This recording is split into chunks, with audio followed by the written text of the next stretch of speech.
It's a hard task. No one talks about how good Shedeur looked in training camp last year. People forget, man. People forget about that, how good he looks, how good he looked with those reps, and they never elevated him to see what more they can get out of him. He's going to be tough in training camp. It's all on Shedeur's shoulders, honestly. Like, if Shedeur looks good wire to wire and keeps stacking days, it's his job. Their open competition in Cleveland with Deshaun Watson and Shedeur Sanders in particular. Todd Monken, new head coach there, very excited to be able to coach those guys. And look, both players are very different, but they're both playmakers. And there's a lot of excitement in Cleveland about a head coach that will allow them to do exactly what they do.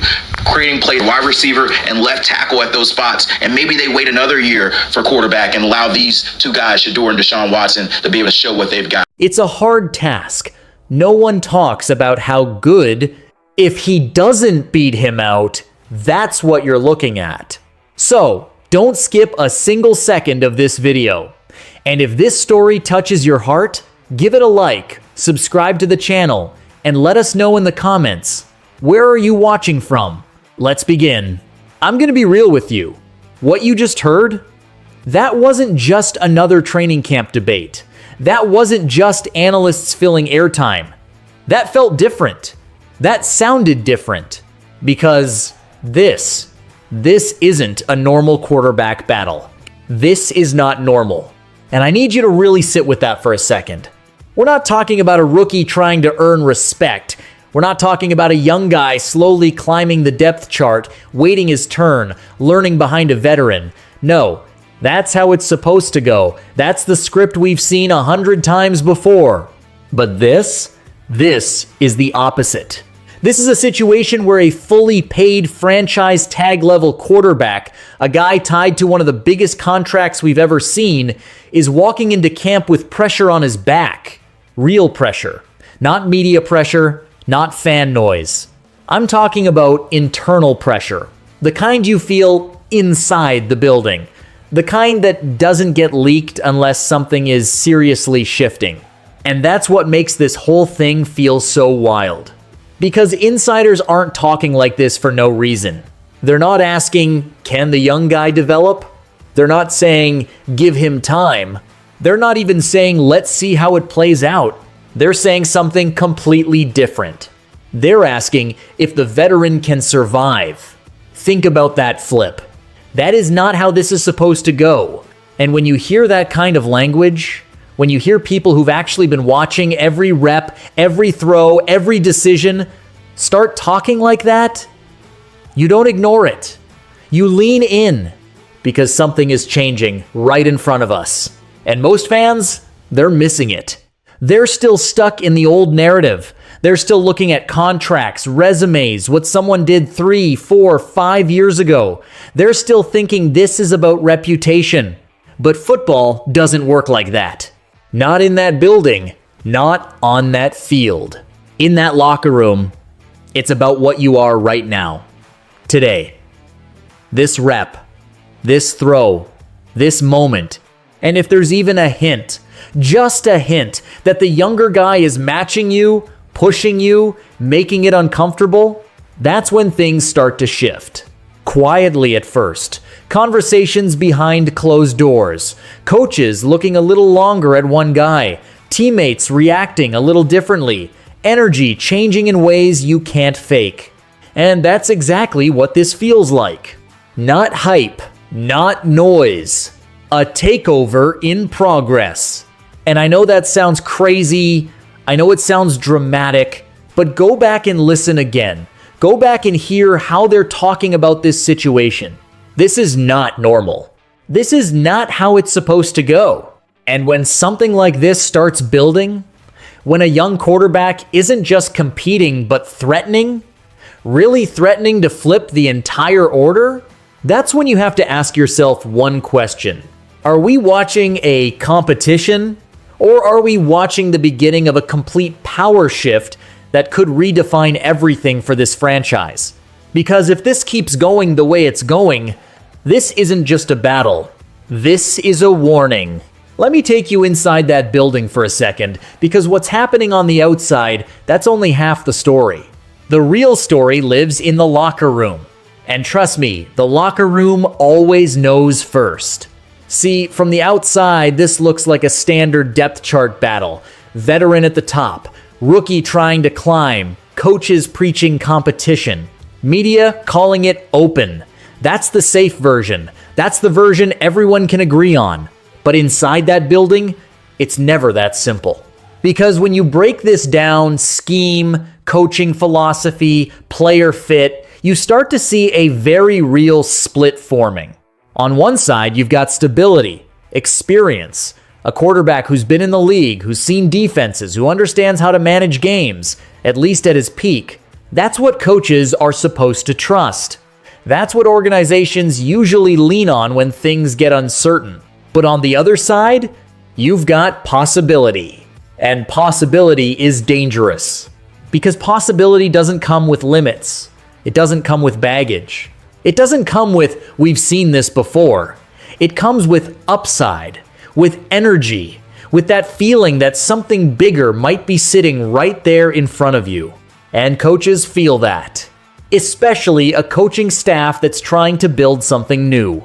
Think about it. When a new system comes in, when a new voice takes over that offense, what do they really want? Do they want to manage what already exists? Or do they want to mold something into their own? That's where this gets interesting. Because one quarterback fits the past, and the other fits the future. And players, they pick up on that immediately. You don't need a press conference to tell you who's moving different in practice. You don't need a headline to tell you who's commanding the huddle, who's delivering the ball with confidence, who's making guys believe. Players see everything in practice. Every throw, every hesitation, every moment where the energy either rises or drops. And here's the part people don't want to admit. Contracts don't matter in that locker room. Nobody in that huddle is thinking about money when the ball is snapped. They're thinking, can this guy lead us? That's it. And when there's even a question about that, when there's even a slight shift in who players respond to more, that's when things start changing faster than anyone expects. But the media, they're always behind. They're still debating resumes, still arguing about what someone used to be, still trying to protect the narrative that makes the most sense on paper. Meanwhile, inside the building knows more than the headlines. And that's why fans are split right now. You've got one side saying, trust the veteran, he's done it before. And another side saying, no, something feels different this time. And honestly, both sides think they're right. But only one side is actually seeing what's happening in real time. Because if the locker room is already leaning one way, if the energy is already shifting, if players are already starting to believe in something new, then the decision might already be made. Not officially, not publicly, but internally, it might already be happening. So now the real question isn't who's listed first on the depth chart. It's this: if the locker room already knows, how long before the rest of the world catches up? This is where it gets uncomfortable. Because now we're not talking about hype anymore, we're talking about reality. And the reality is heavy. Because when you look at the veteran quarterback in this situation, you're not just evaluating talent, you're evaluating everything that's happened to him. The where, the time, the damage, the expectations that never quite matched the results. Let's not pretend this is the same player from years ago. It's not. We've seen the injuries. We've seen the time away from elite football. We've seen flashes, sure, but we've also seen inconsistency. We've seen moments where the timing looks off, where the pocket feels uncomfortable, where the confidence just isn't what it used to be. And in the NFL, that matters. Because this league doesn't wait for you to catch up. It moves on, fast. And the hardest part? The expectations never moved with it. You're still being judged like you're that same guy. That same elite level player who once carried an offense, who once made impossible throws look routine.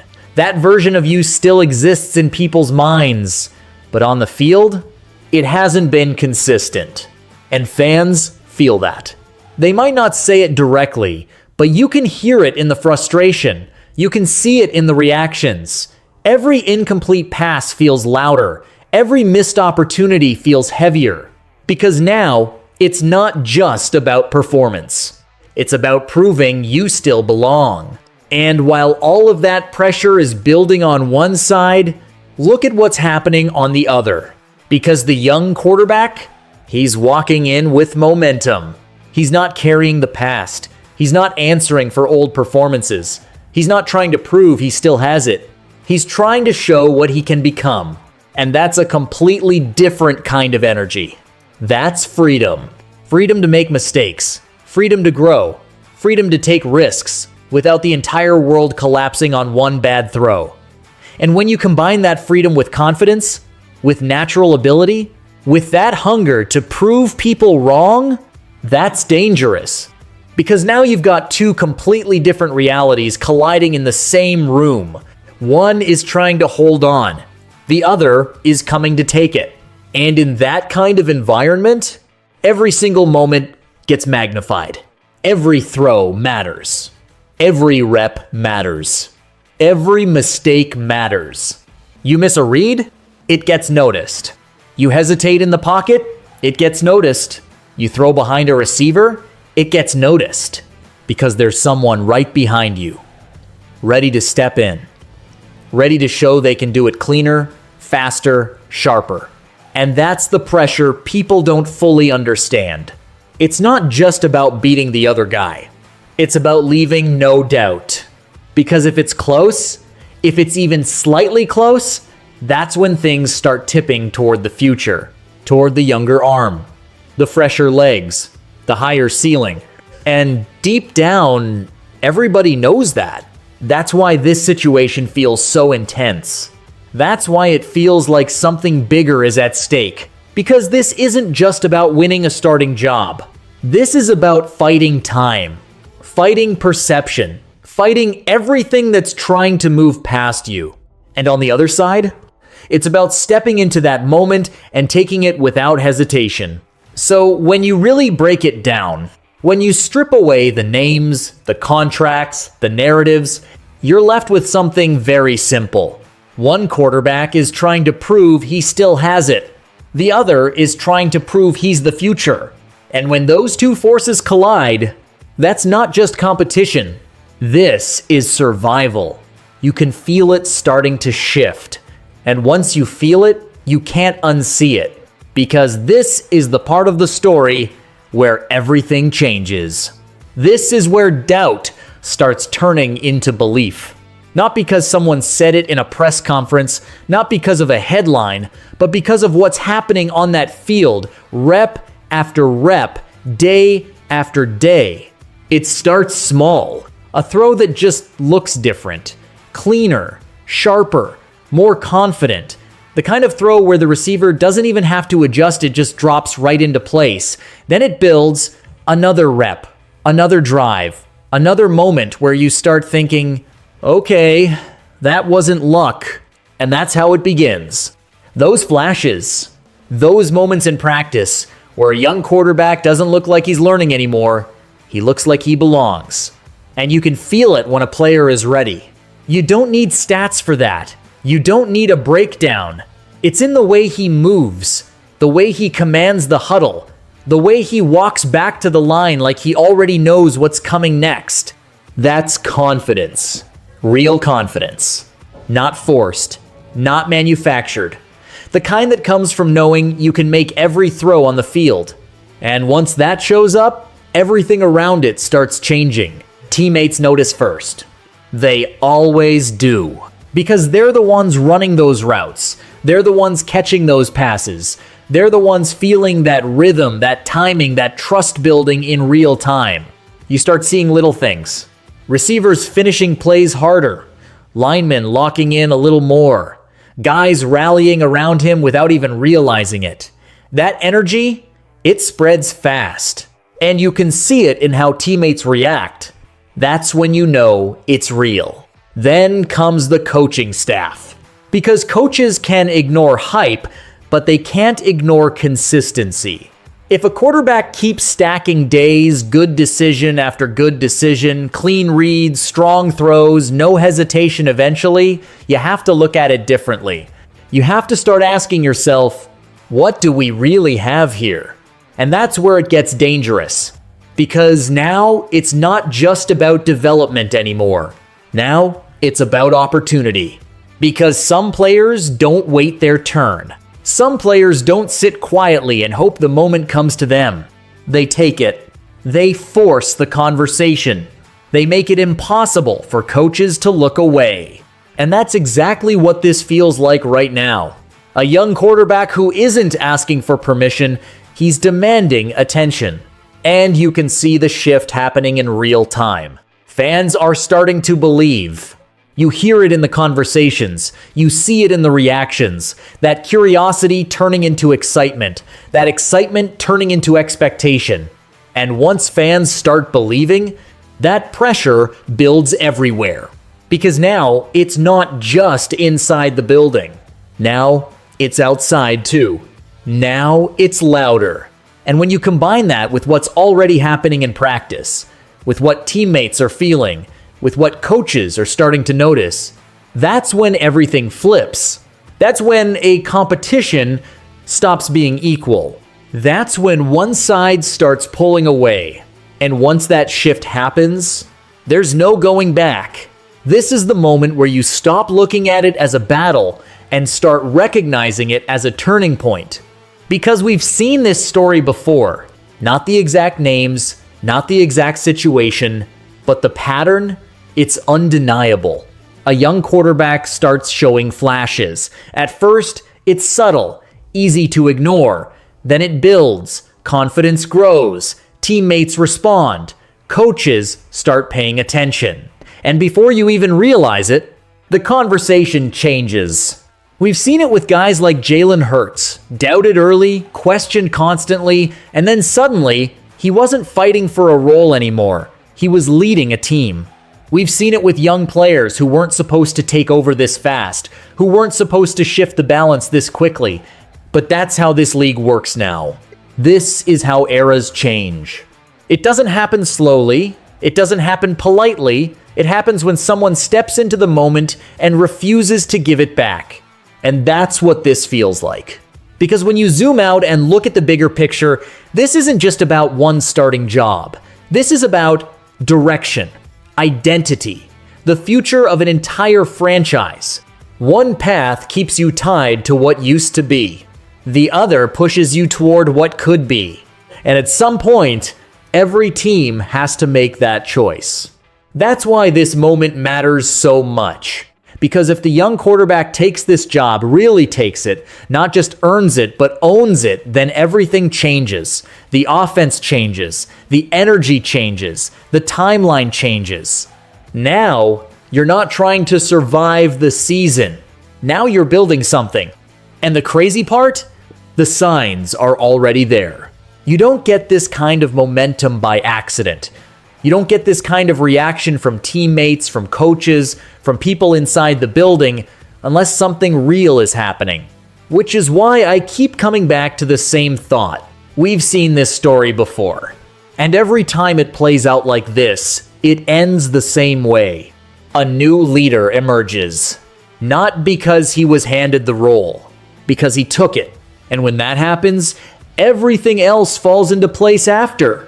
The fans who saw it early, they're the ones who say, "We knew it. We called it before anyone else believed." And the doubters, the ones who held on to the old narrative, who refused to see the shift happening, they don't disappear. They just get quieter because the game forces them to. That's what makes this so exciting right now. You're watching it happen in real time, not after the fact, not in hindsight, right now. And that's why I'm saying this with full confidence. This isn't about if it happens. It's about when. So now I've got to ask you, which side are you on? Are you riding with the veteran, believing experience still wins out in the end? Or are you seeing what I'm seeing, feeling that shift, and betting on the future before everyone else catches up? Drop your take below. Because this isn't just a debate anymore. This is a takeover in motion.